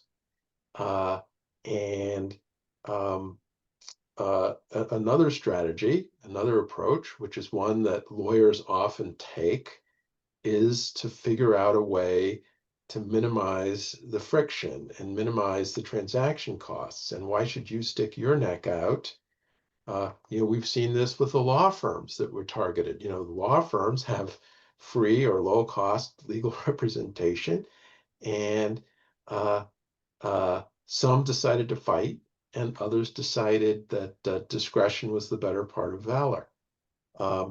And there are people for whom the principle is paramount, but for a lot of folks, what they want to do is finish their degree, live their lives, take care of their families, and hope for the best. So in practical terms, what I would say to an international student is to make sure your social media is clean. And it's disgusting and disgraceful that we have to say that in the United States. But for practical purposes, it would be useful to keep your social media clean. If you have opinions on Palestine, keep them to yourself. At the next level of self-protection, certainly you don't want to get arrested at a protest. You don't want to get arrested for anything. There's this idea that the United States is a free country and we don't have checkpoints in very many places, and we don't have the police stopping people to ask for ID in general. But and so that creates an impression of an open society. But don't speed. Don't do anything that is going to get you in the criminal justice system. Of course, you don't want to commit crimes and do anything really bad, but don't play collegiate pranks that might get you arrested, because your hallmate, who is a U.S. citizen, might get probation from the school, whereas you might have your visa revoked and be sent back to your country. And then there's the question of going back and forth, leaving the United States for some reason. And I'm a conservative lawyer, and I would say it's a risk. It's probably going to be fine. In most cases, it's going to be fine. But if there's any little snag, any question mark on your record, it could be a problem. One legal point that is, I hope, well known: when you're at the border, the authorities can, of course, search your physical possessions. They can also open your laptop and your cell phone. And they have the right, according to the Supreme Court, to look at the contents of those things. And you need to make sure, if you are going to cross an international border, that there's nothing on there that is going to create a risk for you. And you have to be sure of that. And that's difficult to do. So it's a risk. Again, I'm sorry to say these things. I wouldn't have said them a year ago, but it's not a year ago. Thank you, Jack. That actually echoes some of the sentiment. I wrote an op-ed about a month ago centered around the Chinese idiom 明哲保身, which basically means keep your head down and stay out of trouble. Shut up and stay out of trouble. And that's been the kind of philosophy of life, I think, for many generations of Chinese intellectuals who lived through the anti-rightist movement, the Great Leap Forward, the Cultural Revolution, who learned to protect themselves in that way. And never did I imagine I would give that advice to my own students, but that's what I did. And it's a very sad moment for this country that we find ourselves in such a situation. Kaiser, and I think Yangyang also wanted to respond to this. Well, everybody. Can I respond to I really respect May and Jack's points, and I agree that, but I'm not a lawyer, and so I'm going to say something different. I'm going to say that I think most people who are international students, myself included, once upon a time, are not particularly, Michael, you said you never expected to give this advice. I feel like I never don't live with that advice. I think basically I don't have a fantasy of democracy about the US. And I feel that when I'm pulled over by a cop speeding, my kids are joking in the back, I'm freaking out and think I'm going to be deported. And this was 5 years ago. So I guess what I'm saying is, to students listening, you all have a pretty good sense. You're not naive. We've lived through various kinds of regimes. I grew up in martial law Taiwan. A lot of people grown up in China. You know what it's like, and so I'll say that you know that part already, and trust in your own sense of what is caution and what is folly. But I would say that to maintain your own moral compass is actually as important, and to not completely say, I will do anything to stay. If it is a choice where to do anything to say compromises yourself so much, why do it? And it's not like other places are necessarily safer. A lot of the countries that we come from are not necessarily safer. But so I think, and actually Yangyang, the author, taught me this. He said, you know, you may choose not to say things out loud, but you should probably have the moral compass to not say things you don't believe in. So you can remain silent. It's not easy to remain silent, especially in many contexts, in Xi's China, for example. But to the extent that you can, do it. You know, that's what makes you human. I was also, and then I know Yangyang and I have talked about this, but I was incredibly touched by the students who stuck their neck out during the A4 protests, both in Shanghai, but also on US campuses. And they knew the risks.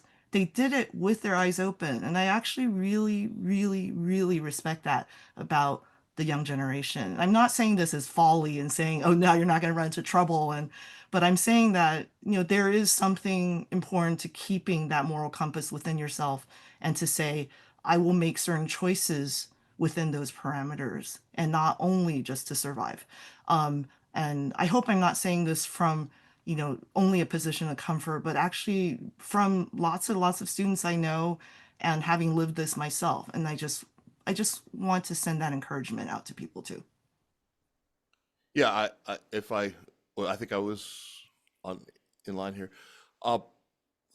Eileen very much took the words out of my mouth. I think that as a minority ethnicity in America, Asian Americans have tended to be too damn quiet.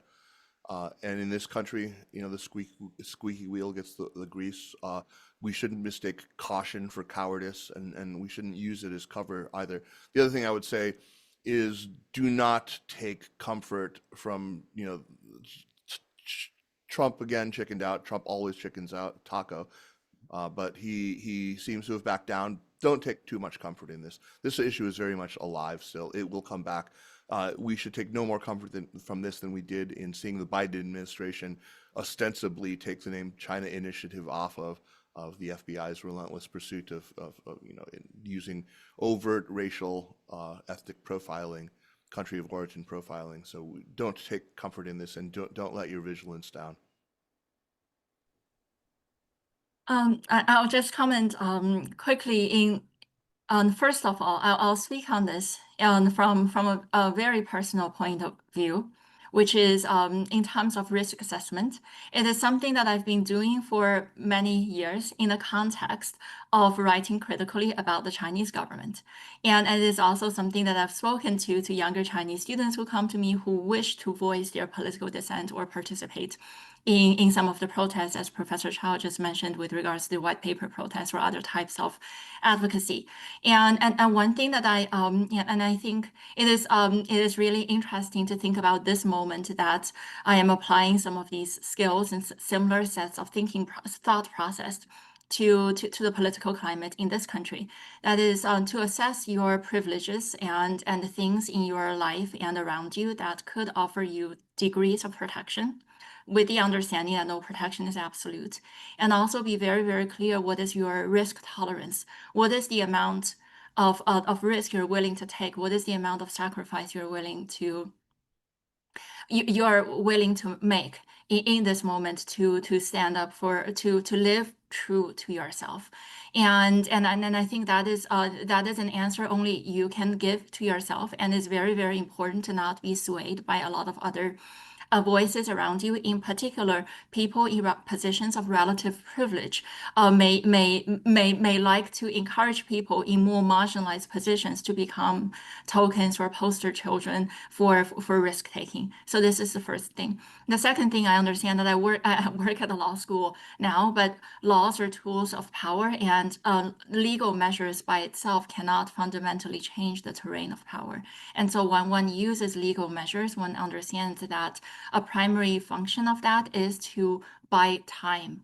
And that can give time for organizing, can give time for other types of political action that shifts the terrain of power.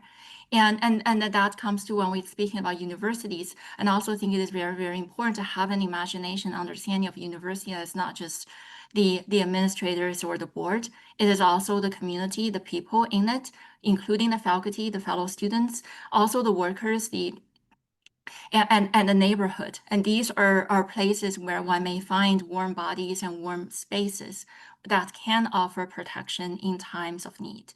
And then finally, I would like to follow up on Professor Guy's point about science that would take place elsewhere, if not United States. I think that is an important point to make. I would also add an addendum to that is I think science is also still going to take place here in the US, but in very, very different ways, in very, very different directions in terms of whose purpose it serves.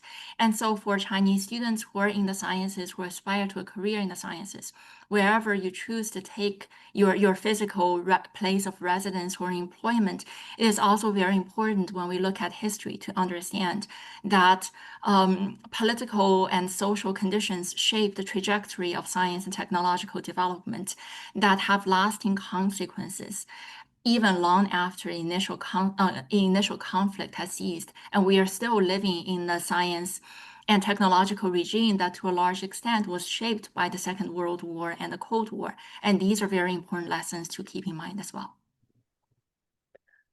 Thank you.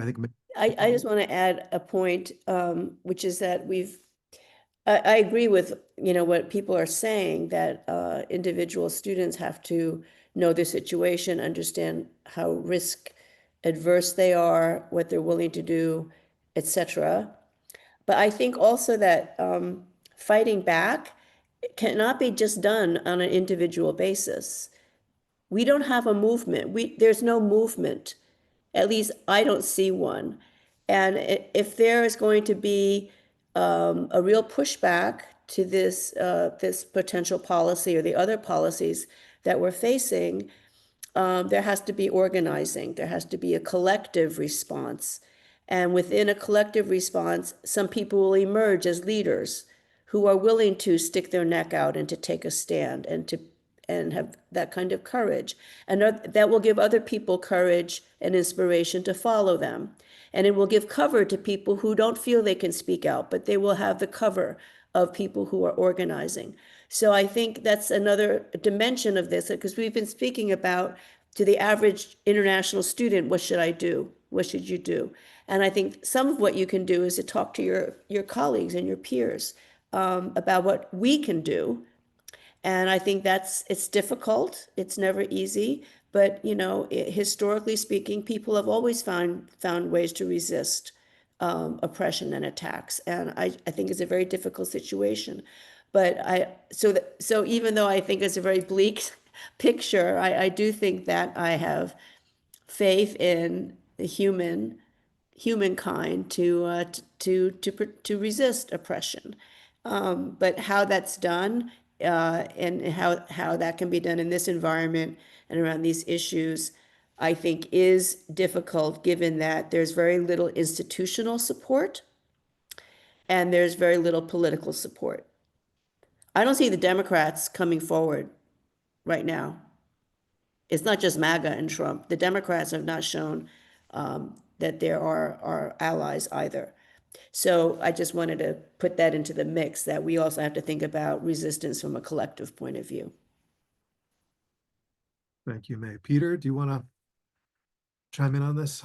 Oh, I think probably most things I would have been thinking have been said. I mean, I think again, when students talk about other options or third country options, it is, you have limited legal leverage as somebody who's not a citizen in this country when you're here.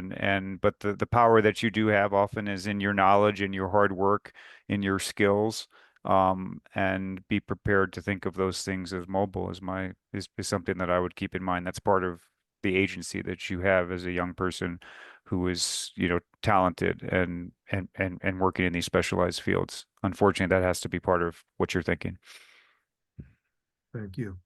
So we have limited time, but if the panelists aren't in a rush, maybe we can spill over a few minutes over to get a few questions in from the Q&A.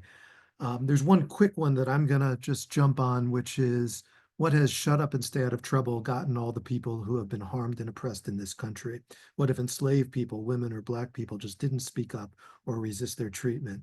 And I think this is referencing comments I made, and also maybe Jack, who kind of suggested a more conservative approach. I just want to clarify that in the essay that I wrote on this subject, as Peter just mentioned, the international students are in a particularly precarious situation if they're on a visa, and speaking up could result in their immediate deportation.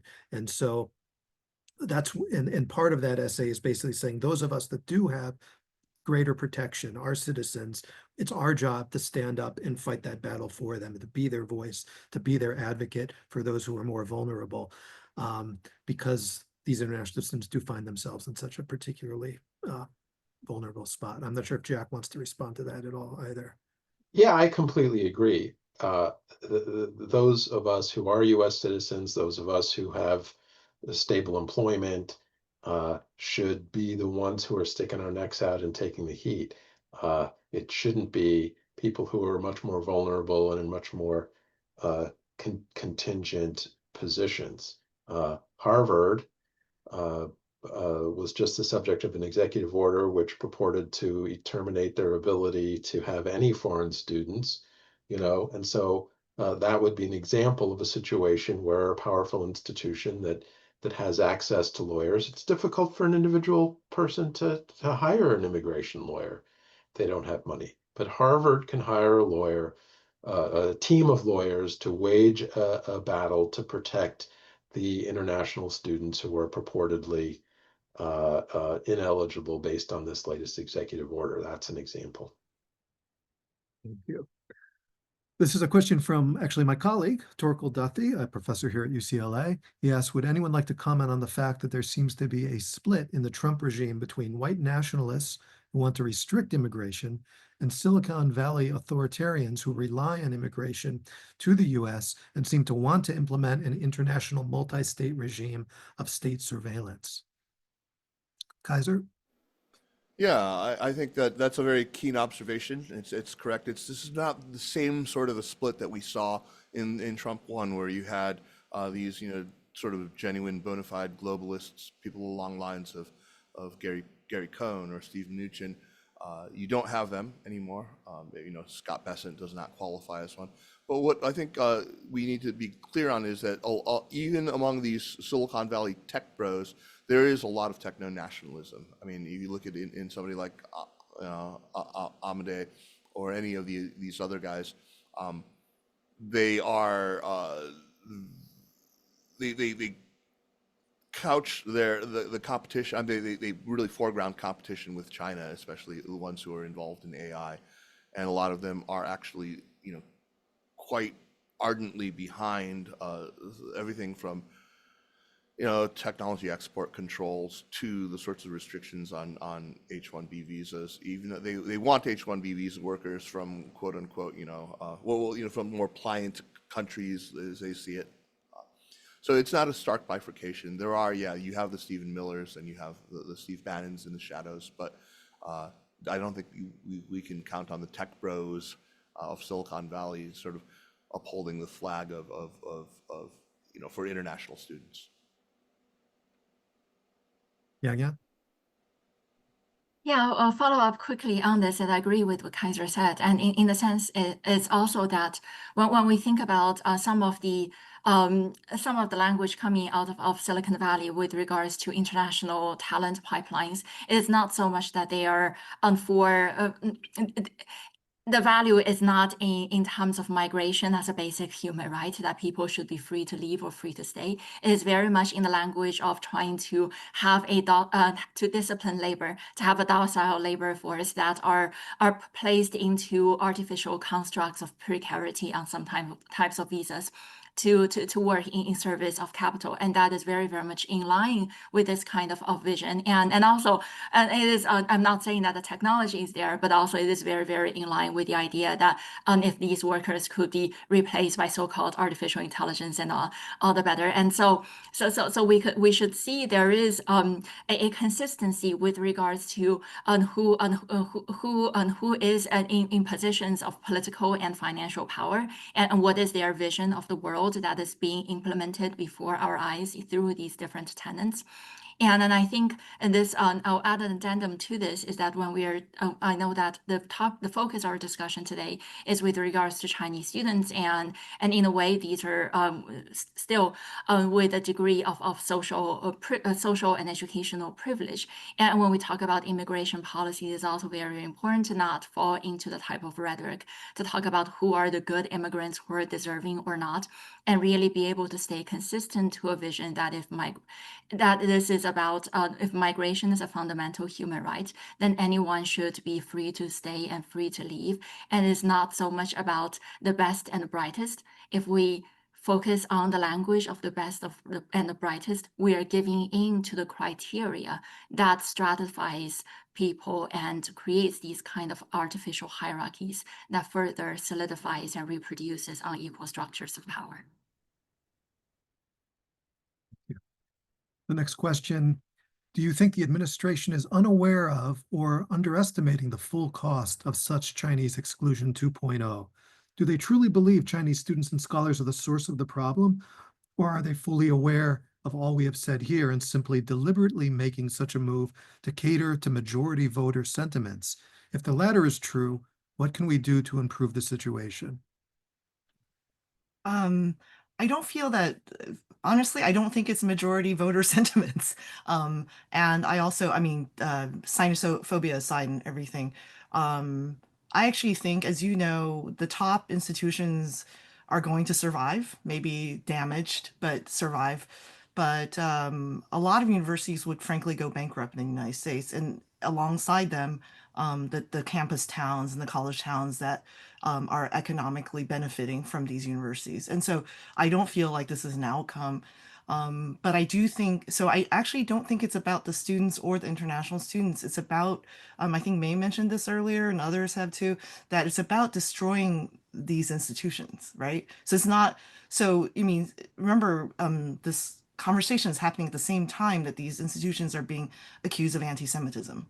You know, another fig leaf, right? So that, and that doesn't have to do with Chinese students, but it's really just finding excuses to undermine and destroy this complete structure. And so I don't think that it's not how well behaved the Chinese students will result in, you know, what will happen to them.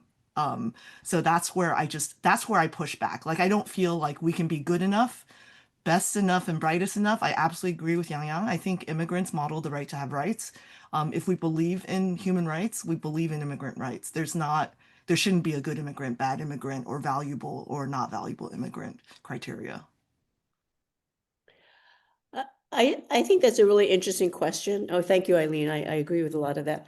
I think it's a really interesting question that was posed from the audience, because when you say, what does the Trump administration really think, or what do they really want to do? They're, at one level, the president himself, I don't think, has any plan, any consistent vision, other than what is going to protect, enrich, and enlarge his own position. That's his fundamental motivation. And the people around him, who, to the extent that they juggle serving him and his whims and his needs with their own agendas. The principal agenda we have before the country is the 2025 plan. And that is a plan that is hell-bent on destroying and taking the country backwards with regards to civil rights, with regards to human rights, with regards to higher education. You know, there's a campaign against DEI, which encompasses everything that's not about privileged white males. And this is, I think, behind what is a lot of the attack on higher education, because we are supposedly the bastions of the liberals. It's not even true. You know, the universities are not all liberal bastions, but this is their idea that this is the fount of woke liberalism in America. So they want to destroy it. And then you have other things that feed into it, like the anti-science stuff of Robert Kennedy, and you know, you have all kinds of other strands. But I think, from my perspective, one of the problems we have in this particular situation with our international students, but in general, is that, you know, now we have a meme called Taco. I mean, the point is that the president changes his mind every 3 days, or he thinks he's going to put out something outrageous and then draw it back and then make a deal and come up with something beautiful in the margins. And it's very unstable, to say the least. Nobody can plan from Wall Street down to the international students.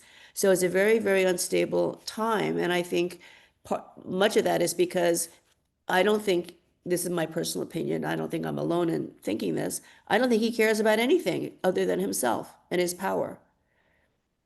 And he's surrounded by people who have agendas, they believe he can serve those agendas because they do trigger certain deep-seated biases that he has.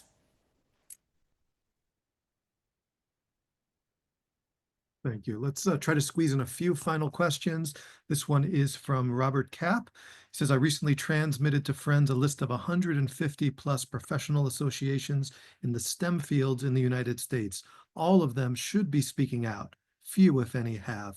How can they be reached and activated? Universities, any university could play a role in reaching out to the associations and getting them out in the open about this. Same for business associations, though I have a hunch that constituent business members will want to take cover. Any comments on that, or advice on how to get this message out? I mean, one of the reasons I put this panel together was the silence was deafening. It's such an important issue that's, like I said, our students are living in fear, and yet there's just been so little discourse. How can we amplify the messages that we're talking about today? So I I will. think, Oh, no, go sorry. ahead. I'll just quickly say one thing. I was quite cynical, and I think anybody who works in the university is quite cynical about what universities are willing to stick their neck out for. But as an alum watching Harvard, I have to say that it's not that Alan Garber was built to be a revolutionary vanguard. I think, frankly, alumni also got to him. One was, of course, the overreach of the Trump administration that meant that he had to respond, right? But the other was actually, frankly, alumni did mobilize, right? And I feel that the only response institutions have is to their alumni, honestly. I mean, they're big donors, they're board of trustees, which is the Columbia problem, to be honest, and they're alumni. And so, you know, if you're short of influencing your board of trustees and your billionaire alum donors, but you could massively organize alumni. They have much more voice than any faculty or administrator or student. I think that's a really good point about alumni, because the problem with our faculty is that they are afraid of losing their funding. You know, in many institutions, actually, Chinese and Asian American faculty, including those in the sciences and STEM fields, have become much more politically active since COVID. But now that their funding is on the line, it's a dicier situation.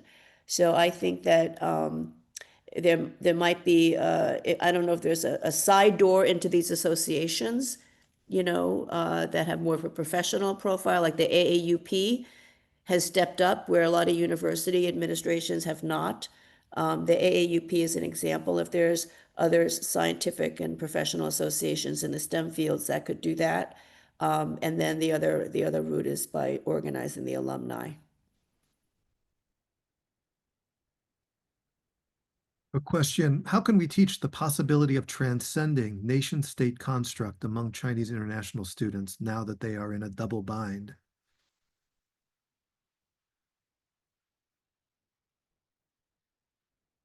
The double bind came up a few times during our conversation. Any advice to students in that situation? Or for us as teachers who are in the position to guide them through the navigation of that process? I I suppose you kind could try to embody it. I mean, that's the best way. I mean, Eileen embodies it. I think I kind of embody it. I am not in front of classrooms, but I try to just sort of teach by example. So we hope, Kaiser and I used to always run into each other at sort of local vote registration events. But I was going to say that I just signed on to be the faculty advisor for Beyond Borders, which is a immigration protection group at Duke. And I know students of mine who are actually in the group listening have also participated. And I think for a lot of Chinese international students, it's the first time they see immigration, like Yangyang said so eloquently, as a kind of horizontal, relationship of among other immigrants, and also immigrants that are not elite immigrants. And the more they participate, the more they create horizontal senses of community. And yes, you should always have an immigration lawyer number on hand, but a lot of my students are also getting to know about Siembra, North Carolina, which is a great group that advocates for undocumented in North Carolina. They've gotten a lot of great coverage, Teen Vogue being one of them. And they go and since 2016 have been a really huge proponent of helping monitor for ICE in your neighborhood, for example. And I think that when students recognize that, they actually see that the most powerful sort of community building and fellowship is actually by aligning yourself with other people, folks from other places, and also folks from this place. And it's not perfect. And as Jack said, one probably should not be protesting on an F1 visa, but on the other hand, to the extent that you can participate in this kind of fellowship, it makes you feel better. I was thinking so much about Peter's New Yorker article and the student who is ChatGPT. In some ways, he's getting that knowledge to make himself feel more secure, as Pete mentioned in his article. A lot of my students, I think, have felt more secure when they've talked to people who advocate for immigrants, for other immigrants, right? That is also a way that they have feel more in control of the situation.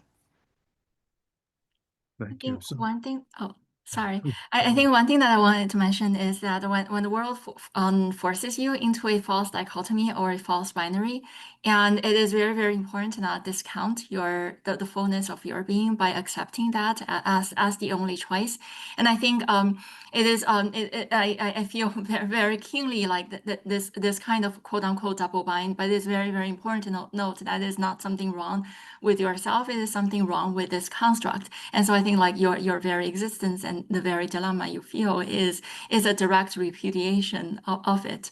And to live as true as possible is a form of resistance. And I think this comes back to the idea of power. If I could add an addendum to the earlier question about STEM organizations, I think we've seen time and again, not just this year, in this political moment, how academic associations often is in the sciences would prefer to protect their relationship with federal funding agencies than to protect the most vulnerable members of their communities. And I actually think this moment of these full-on assault over science funding actually creates a possibility. I say that as a possibility, as an opening for a more broader sense of solidarity that one's silence cannot protect oneself. And by staying silent is another way to further yield one's power. So as Professor Ngai also mentioned, right, it's very, very important to recognize one's power and also to organize and to leverage the power as a collective. thank you. We've already gone over time by almost 15 minutes, but I want to take the teach-in aspect of this seriously. And earlier we kind of gave advice to students who find themselves in a difficult position.